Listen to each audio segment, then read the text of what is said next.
Rebellious Mind. Rebellious Minds presents a new podcast experience for the ultimate fan called Comic Cast, hosted by T'Challa BP74, where you can get breakdowns, reviews, and all the inside information. Greetings. Tuning in with Comic Cast by yours truly, your boy, T'Challa BP74.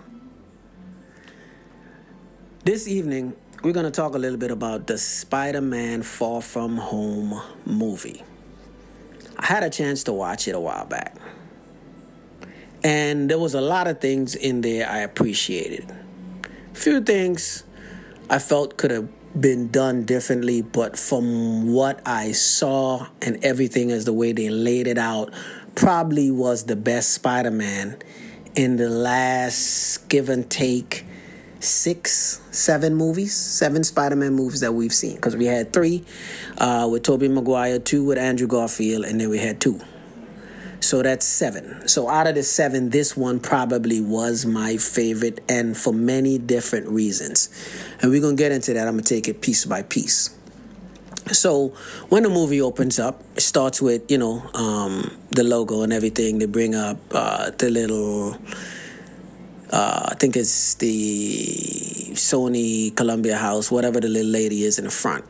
And then it goes to the statue, which I think a while back, many years ago, they did it with the Indiana Jones, where they started with the mountain, and then the first scene was the mountain. I love that, okay? There was a lot of nods in this as far as the comics goes, the comic books. And I always feel like when you're doing comic book movies, you can change the story but be true to a lot of the source material. The stories can vary, different in different angles, different trajectories of the movie, but as long as the source materials is true.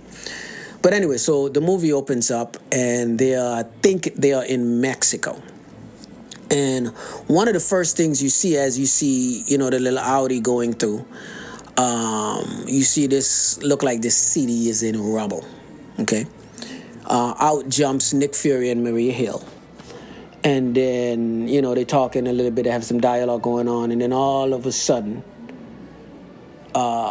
this creature jumps out. And when the creature jumps out, Mysterio pops up, and, he asks him what they're doing there, whatever, before he takes on the monster, and then it goes to the Marvel credits or whatever. I thought it was a great take on that. Loved it. Loved the way the execution of it. Here's the thing that I really enjoyed about that piece. There was a lot of nuggets in the opening scene. One of the first things you see as they walk into the rubble, you see a bucket with 78 written on the buckle. On the bucket, I'm sorry. And that's a nod to the very first time we ever saw Spider-Man in any motion picture, anything. And that was from, if I'm not mistaken, that was from the, the first Spider-Man television show. Back then, it was just it came on TV, and it was just something that, that they did.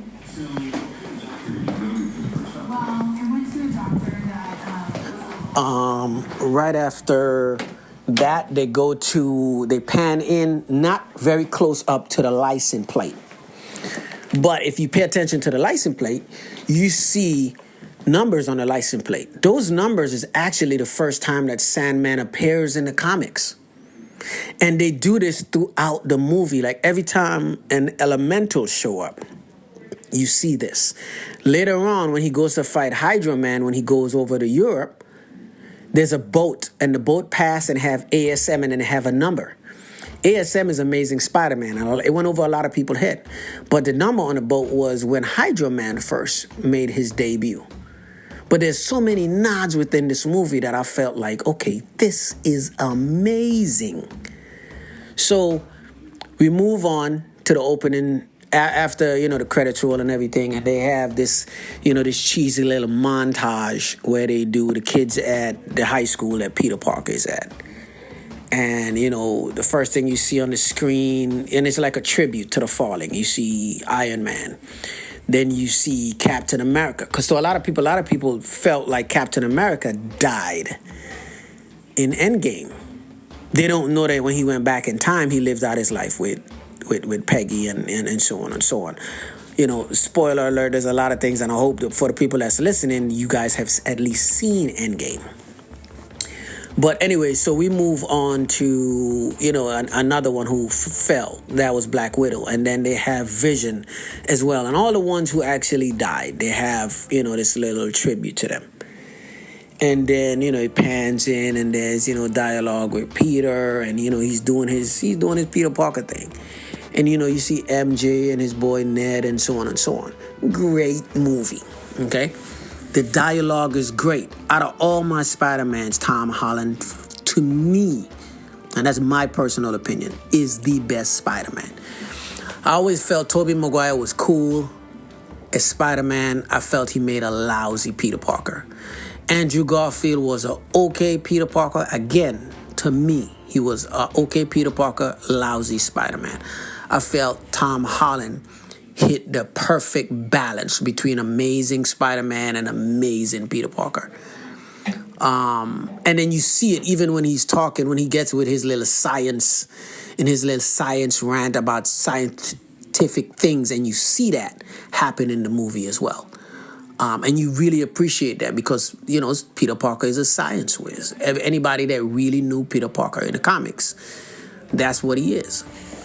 Anyway, movie goes on, and you see, the different variants of his suits throughout the movies and so on. He goes over to Europe, he ends up, Mysterio pops up, he meets Mysterio, try to help him take on Hydro Man and stuff, and he do his thing. And then later on, you see where, when Nick Fury summons him or whatever, they have some dialogue and so on. And again, amazing execution of this movie. Again, best out of the 7th.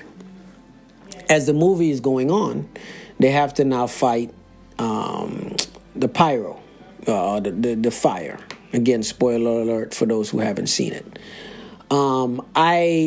Being that I was caught up in what was happening, I failed to look and notify the little Easter egg or the little nod toward like numbers or license plates or images or something that said when that elemental was in the comics. And again, it's just because I was caught up in what was happening on the screen, because that was an amazing part of the movie.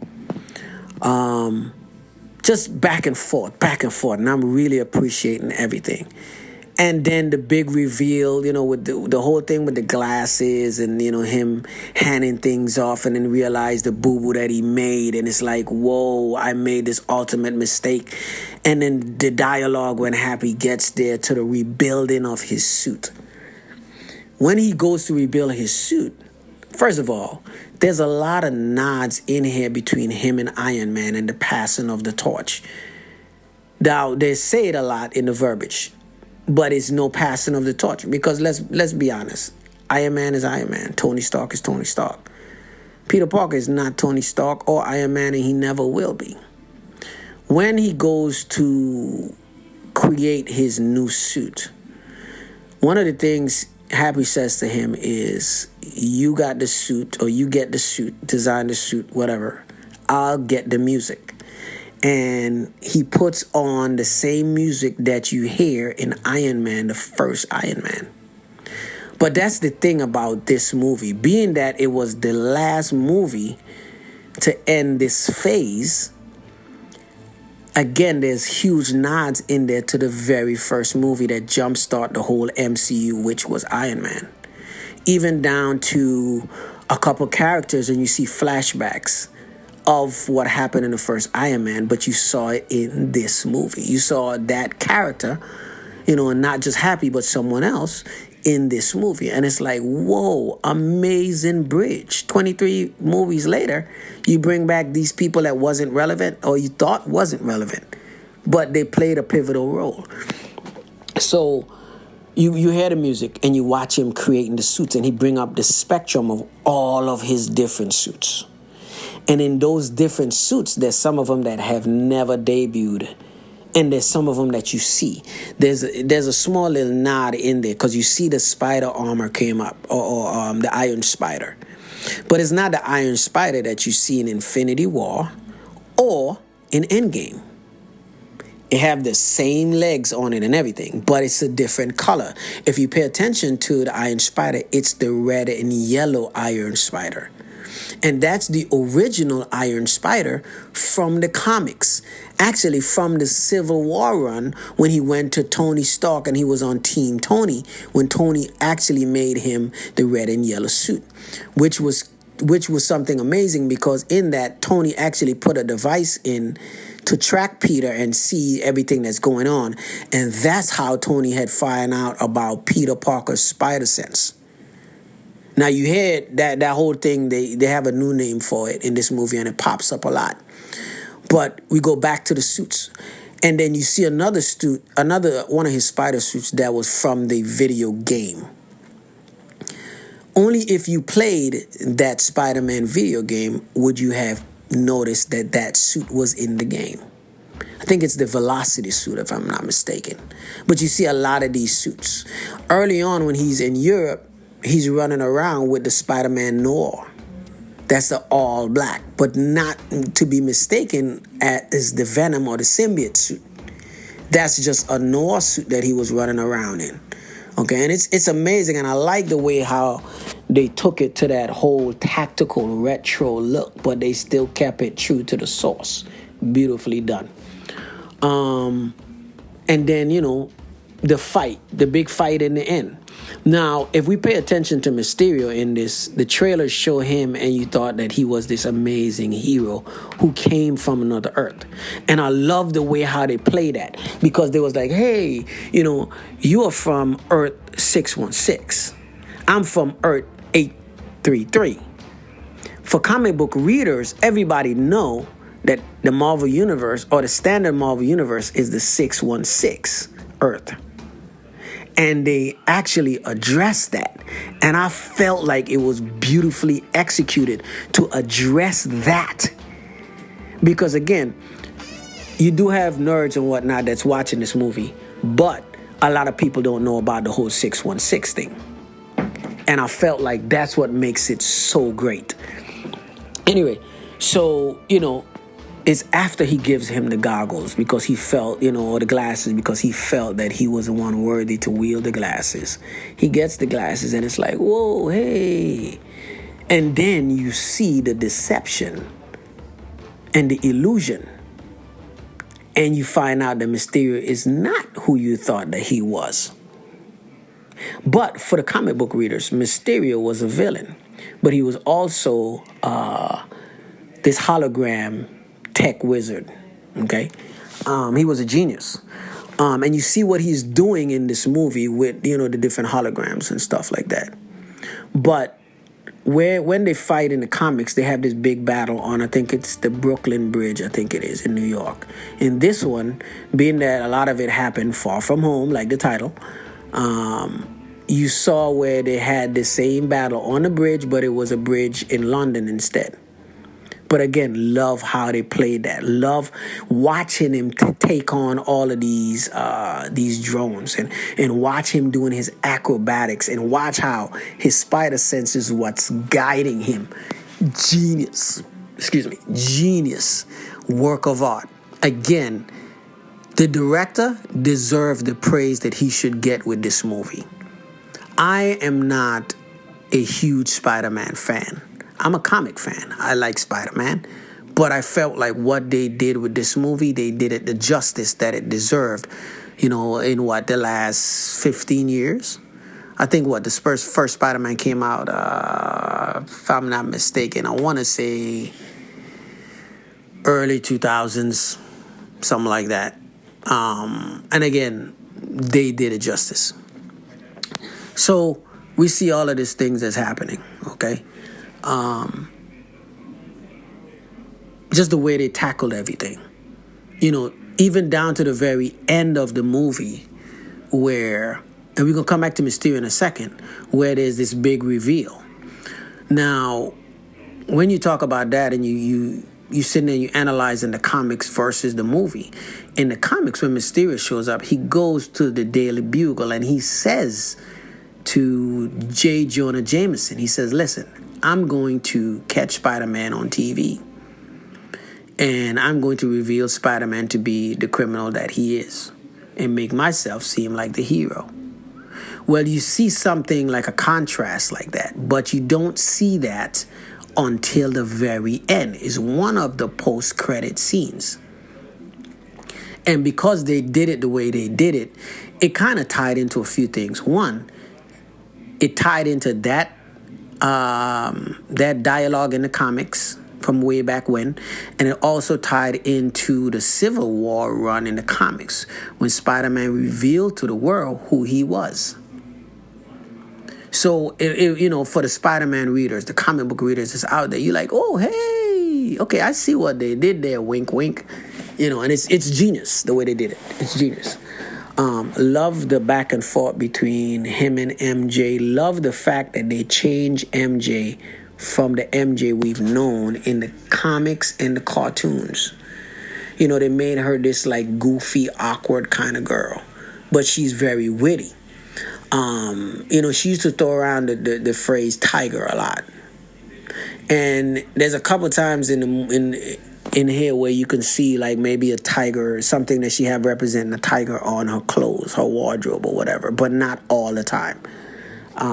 Love the little banter back and forth. Love the fact that she called him out and said, hey, I know that you're Spider-Man I've known for a while. Because in the comics, again, Mary Jane knew he was Spider-Man for a substantial period before he realized that she knew that who he was, who he was behind the scenes.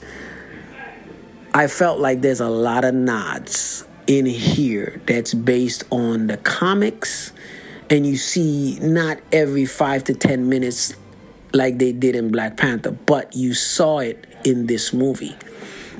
Anytime you have source material where it's true to the source and you see these little nods from the comics that's taken out of there, it makes the movie that much better.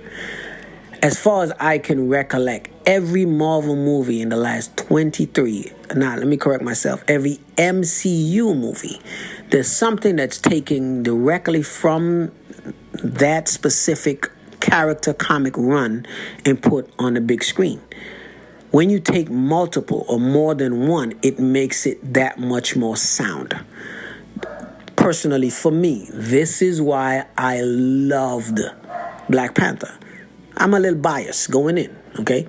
But they took everything from every single person that penned the script, from Stan Lee and Kirby all the way up to Ta-Nehisi Coates. And you see that in Spider-Man, not every 10 to 15 minutes, but there was many different nods, nuggets, gems, paying tribute to what he have had in his comic run since the first time Spider-Man debuted. And I think it's genius. Another thing that they talked about in the movie, the whole snap thing, okay? Now, they don't call it the snap because a lot of people didn't know that Thanos snapped. A lot of people just saw people disappear. So what they call it was the blip. But later on in the movie, you see where they walk into this room and it looks like, whether it be movie directors or people that write books or scripts or whatever, they have all of these books and articles and stuff on the side. And if you pay attention, it's nods from movies that came before. There's one called Finding Wakanda. There's one called The Snap. There's one called, if I'm not mistaken, something about Hydra. And so you see little things from, the Black Panther or the Winter Soldier or Infinity War or Endgame. They got all these little nuggets and gems of stuff that if you pay attention in the distance, you see. There's also one of, I think I'm drawing a blank, but it's the first wrestler that Spider-Man fought in the ring the same night that Uncle Ben got killed. when they did the first Spider-Man movie, that wrestler was portrayed by Randy Macho Man Savage. And you see there's like a little billboard or something in the back where you see him on the little billboard, or not even a billboard, but some little, look like some little board poster or something that they have. But it's so many different nods to this movie, and that's why I feel like this movie is such an amazing movie. Ties very well together with the whole Infinity War / Endgame tie-in. This whole thing with Tony Stark. He felt like Tony Stark was, that father that he didn't have growing up. So you see him trying to fill them shoes. And that was an issue, for him. Am I going to do the right thing? What would Tony do?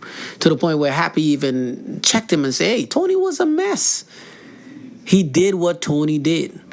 So if you screw up, don't be too hard on yourself, but know that the one thing that, Tony Stark second-guessed himself all the time, but the one thing he never second-guessed himself on was you. So you see where, he didn't have to be as perfect as Tony Stark, because Tony Stark made many, many, many mistakes. But the fact that Tony chose him to pass the torch to was a great thing. Not that he was going to lead the Avengers, but that, the selection of selecting him or choosing him, there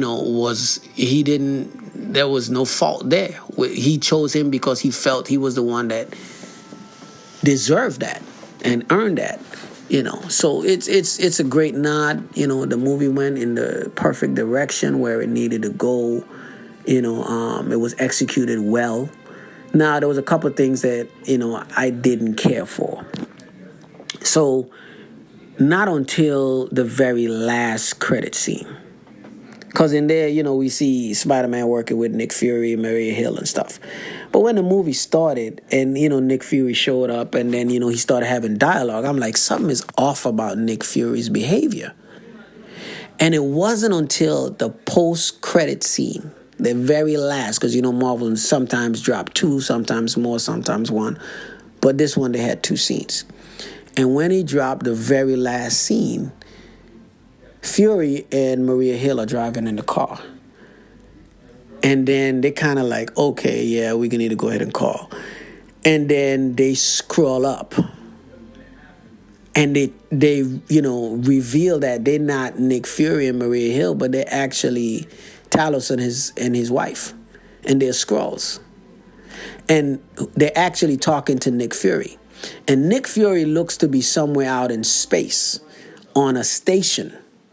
And I don't know if it's the Sword Station, because that was something that they never really revealed in any of the Marvel movies. In the comics, they had S.H.I.E.L.D. and they had Sword and S.H.I.E.L.D. This time around, you see him out there, and I think it's Sword. I didn't see anything that said that it was, but I believe that it was. And he got the surroundings look like Tahiti or whatever, but then he gets up and he walks away. He walks down this corridor. You see Skrulls walking, down the hallway like they're working or whatever, but he's on a station. So after all of this, it revealed that it wasn't Nick Fury and Maria Hill after all, but it was Skrulls.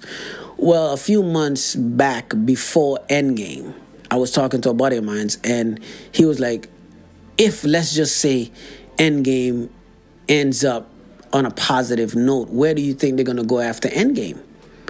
And I was like, if you do Endgame, there's only a couple things you can do. And it even cemented after I saw Endgame. And I'm like, okay, because Endgame was so climactic, so epic, so many things was wrapped up after all these 22 movies. If you're going to bring a big bad, the big bad has to be someone that you can feel the different elements of them being a big bad. Coming behind a Thanos, you can't have no watered down villain. If they had did Ultron after Thanos, I would have laughed at Marvel and be like, what are you guys doing? You see what I'm saying? Because the big bad's supposed to elevate, be a little bit more than the bad before, like Loki. Then after Loki, it was Ultron, which I still feel like Ultron should have been 2 movies. because I felt like Age of Ultron was a rushed movie. There was so many things that was taken out, and they could have told an amazing story if they had broken it into, just like they did with Infinity War Endgame. But anyway, we going back. Where was I? We were talking about, the wrapping up of the movies and the villains, okay? If they were going to do something, they need to do something big and epic like a secret invasion. We've seen it in the comics before, okay? Where the Skrulls invade Earth. They have sleeper cells. You don't know what heroes are Skrulls. You don't know who's who. You don't know who to trust, okay? When I saw the whole Nick Fury and Maria Hill thing, I thought, perfect. I've said it before.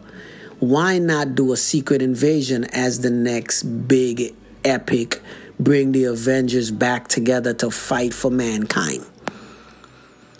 Because everybody thinks after the whole Captain Marvel thing that the Skrulls are the good guys. Let's be honest about something here, okay?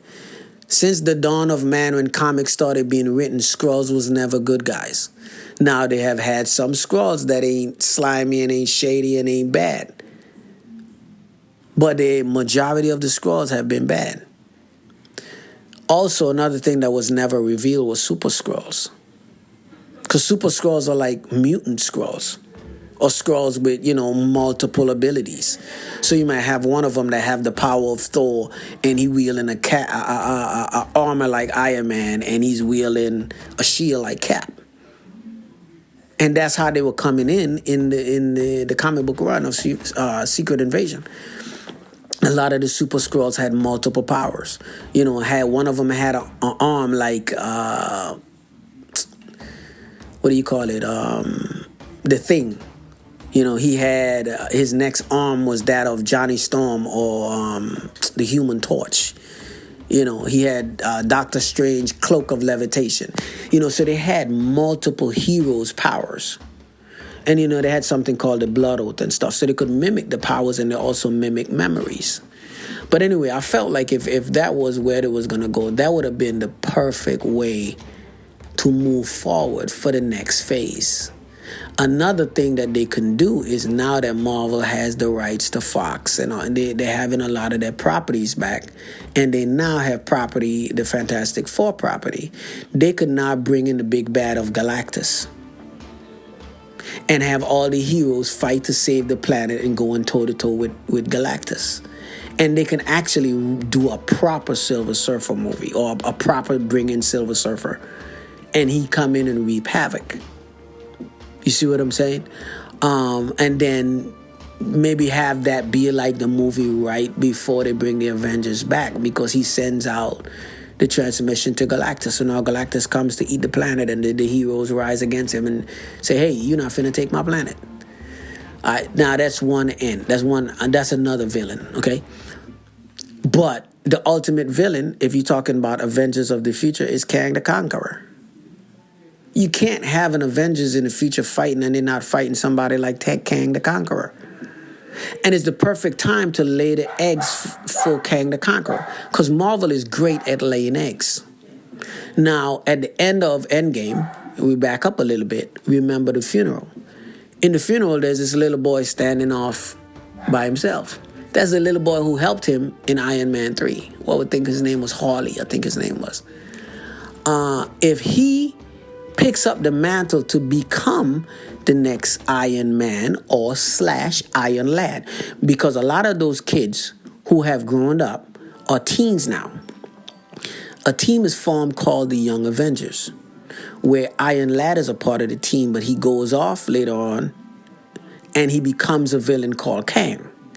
But it's ripe for the picking, because Hawkeye's daughter is now Hawkeye. We hear him call her that in Endgame. She's now learning to shoot arrow, and she's nice with it. Scott Lang's daughter, Cassie, is now a teenager. For the readers of the comics and the Young Avengers book, they know that Cassie grew up to become Statue, where she takes pin particles like her dad and she becomes big. But she's part of the Young Avengers. Then this little kid, if he takes up the mantle to become Iron Lad, okay, Okay, we already know that they're gonna bring back Vision, because Vision and Scarlet Witch are gonna have a little mini series on TV on the Disney streaming network.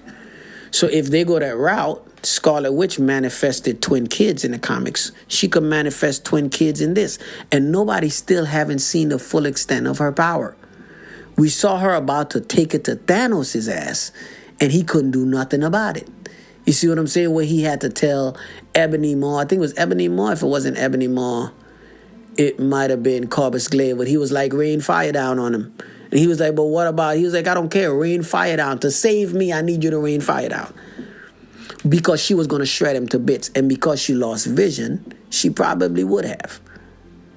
Okay, so you see all these things, and her power is so great that she, in the comics, she manifested these two kids without actually conception of kids. Because Vision can't produce kids. He's an android. He's a machine, an AI. You see what I'm saying? So when she does this with her powers, she wanted to be with Vision so much and have a family. She produced these kids just out of a thought. These kids end up becoming Wiccan, which one of them wields magic like her, and the other one was a speedster like her brother, Quicksilver. You see what I'm saying? So if they go that route, those two was also on the Young Avengers team. So they can build this up to where they create the Young Avengers, maybe like for phase 5 or 6 down the road. But they can lay the eggs now, is what I'm saying. And we've seen them lay the eggs over 10 years before. Like the first Thor. They showed the Infinity Gauntlet in the first Thor in phase 1.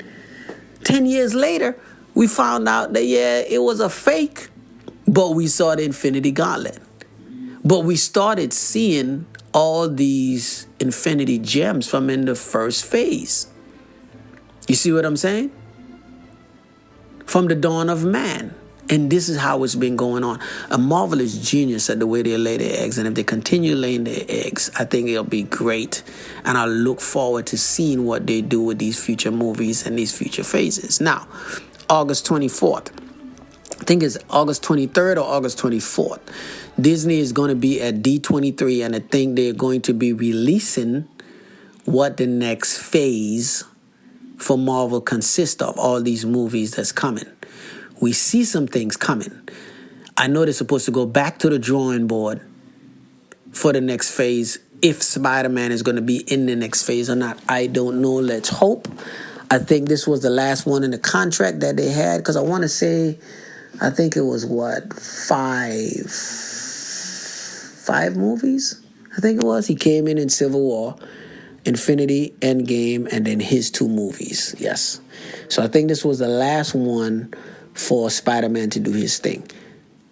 If they go back to the drawing board and Sony be smart about it and re-sign and let Marvel take the helm on Spider-Man, all they got to do is collect a check.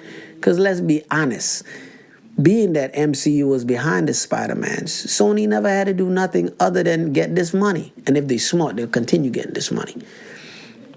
And I would look forward to see what they would do with that. They have a lot of things in store. So hopefully at D23, we're going to see what they roll out. I'm holding my breath for some things because I know some things is coming down the pipeline. I'm assuming something is coming down the pipeline, but I'm not 100% sure yet. And when it drops, we'll see. Anyway, this is your boy, T'Challa, BP74, VR Dub, signing off, Comic Cast. Hope you enjoy today's show. Bye-bye. Until next time. Rebellious mind.